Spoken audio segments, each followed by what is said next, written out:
Hi, everyone. I'm Keith Mathis with the Mathis Group out of Springfield, Missouri. We are a premier ATP, and so I want to welcome you today to 7 Minutes to PMP Mastery. Today's video, we're going to talk about correct thinking for creating change the PMI way. So we're going to look at change and how it's looked at through Agile as well as through traditional on the PMP test. So let's start off with change management compared.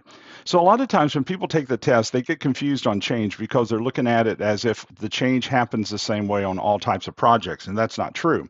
And so when we talk about predictive or plan-driven, which is traditional project, change is controlled through a formal change control process. The project manager should not implement changes casually, so you're always looking at it being very formal if you're going to be looking at plan-driven on the test. Agile and adaptive, change is expected and managed through backlog refinement, prioritization, iteration planning, and the product owner decision making. So you're going to be connected to the product owner, and I'll show you a sample of that. And then in those hybrid situations, you're going to look at stable parts may use formal change control, while evolving product features may be handled through agile and backlog management. So when you come to a hybrid question, you're going to notice that there's a conglomeration of both. It could be formal in some part and very loose in another part. So you realize then that you're really having to read that carefully because that is an actual hybrid type setting. So change in predictive and plan-driven projects. So in the predictive project, the plan is established early on. Scope, schedule, cost, quality, risk, procurement, stakeholder expectations are all baselined. And so you understand this principle. I know if you're going to take the PMP test, we go through planning, we plan all of these, and then we baseline them at the beginning of execution, and they're baseline, which means nothing changes without going through change control. Therefore, a requested change must be evaluated before it's approved. And so that's that formal steps that are going to be happening here. When you're looking at the logic for the predictive change, when a change is requested, the project manager should usually on the test understand and document the change request, don't ignore it, do not implement it immediately, and capture it in the change log or the change request system, depending on what they're saying on the test. So those are some of the common steps for the predictive type project. The project manager will also analyze the impact of the change. What does it do to the scope, the schedule, the cost? What does it do to quality, risk, resources, procurement, and stakeholders? All of these are part of the impact of analysis, and that would be the project manager's role on a plan-driven type of project. The process that they would follow is they would submit the change request to the change control process. Often this means review by the change control board, so that's pretty common on the test, the sponsor or authorized decision maker. They're going to wait for approval before implementation, and the project manager does not usually approve major changes alone unless the change management plan gives that authority. So for the purpose of your test, don't think like that because that's probably not going to be your right answer, that they just approve it. You're going to go through some kind of formal change control process.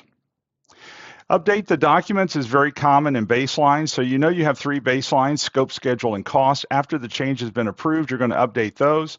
Requirements documentation, risk register, stakeholder register, communication plan, lessons learned register. You're going to have some documents that you're going to find yourself needing to update because of the change request. And it's going to have an impact on your scope, schedule, and cost, which is going to impact how you're going to update all of those documents.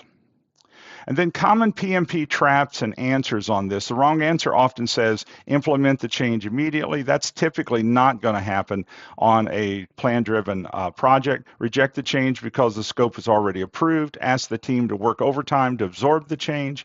Go directly to the sponsor without analysis, or update the schedule before the change is approved. Tell the customer the change cannot be done. All of those are trick questions that throw you off. Remember, it's very formal. You're going to go through the various stages. Change in an agile project, though, is a little bit different. Change is expected. The goal is not to prevent change. The goal is to make change visible, prioritize it, and deliver the highest value work first time. The logic for agile change is to collaborate with the product owner. Remember, the product owner is in charge of ranking the features and functionality, the user stories, the story points. So the product owner owns the product prioritization. The project manager or scrum master should not unilaterally reorder the backlog because that's the role of the product owner. You add or refine the item in the product backlog. A new request becomes a backlog item, a user story, a feature, or an epic. And so prioritize based on business business value. And you're going to hear that business value term come back. It's not based on speed, but business value. Does the change increase customer value? Is it urgent? Does it reduce risk? Does it affect compliance? Is it more valuable than the current backlog item? And the other logic of agile change is that do not disrupt the current sprint unless it's necessary. You cannot change a sprint in the middle. And so in Scrum, the sprint backlog is protected. Changes normally go into the product backlog for future prioritization. And so a sprint may be canceled only in unusual situations, typically when the sprint goal is no longer valuable. You let the team estimate the work. The team should estimate the size, complexity, risk, and dependencies. And then you review the trade-offs transparently. So you adding something usually means moving something else out because of the ranking order of the backlog. And Agile welcomes change, but capacity is still limited. So the product owner is going to rank those based on priority from most important to least important. And then some common PMP traps in the Agile change questions. The wrong answer often says, tell the stakeholder no because the sprint has already started, add the change to the current sprint immediately, ask the team to work extra hours, submit the change to the change control board for every product backlog adjustment. You know that's not true. Let the project manager reprioritize the backlog. That's not true because that's the product owner. Stop all work until the stakeholder clarifies the new requirement. That's not true. The best PMP actual answer is usually the one that protects the Agile roles. Product owner prioritizes, the team estimates, Scrum Master or Agile lead facilitates, and the backlog absorbs the change. That's typically where you're going with a change on an Agile question.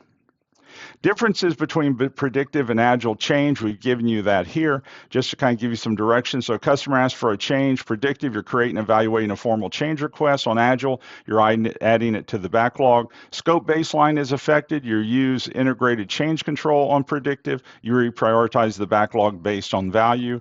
Work is already underway. Do not implement without approval. Over on the agile side, do not disrupt current sprints unless the sprint goal is invalid.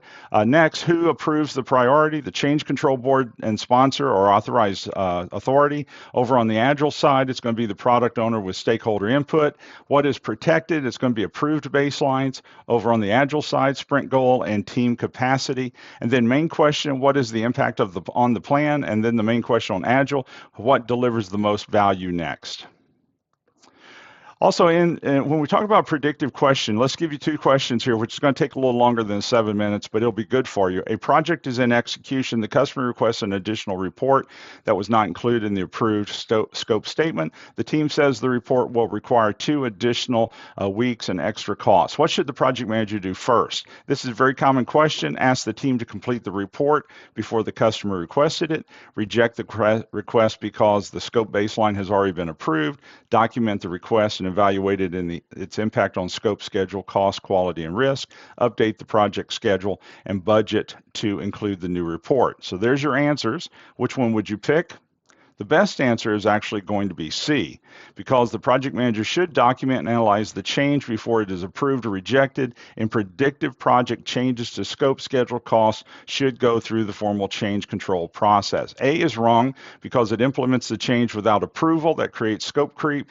B is wrong because the project manager should not automatically reject a change. And D is wrong because baselines and plans should not be updated until change is approved. Those are all trick questions. The next question I want you to see is agile. During the sprint review, customers identify a new requirement that would make the product more useful. The product owner agrees that the requirement has high business value. What should happen next? And so you've got the development team should immediately begin work on the requirement before starting the next sprint. The product owner should add the requirement to the backlog, refine it with the team, and prioritize it against existing work. The project manager should update the project management plan and request approval from the sponsor. The Scrum Master should assign the requirement to the most experienced developer. So those were your questions for Agile. And so the correct answer was actually B, because the requirements should be captured, refined, estimated, prioritized in the backlog. The product owner decides the priority based on value, risk, urgency, and stakeholder needs. So why were the others not right? A is wrong because the team should not start new work outside planning and prioritization. And then Agile still requires discipline. C is too predictive for this scenario. It assumes formal project management plan approval rather than agile backlog management. improvement. And D's wrong because the Scrum Master does not assign work. Agile teams are self-organizing and the product owner prioritizes the backlog.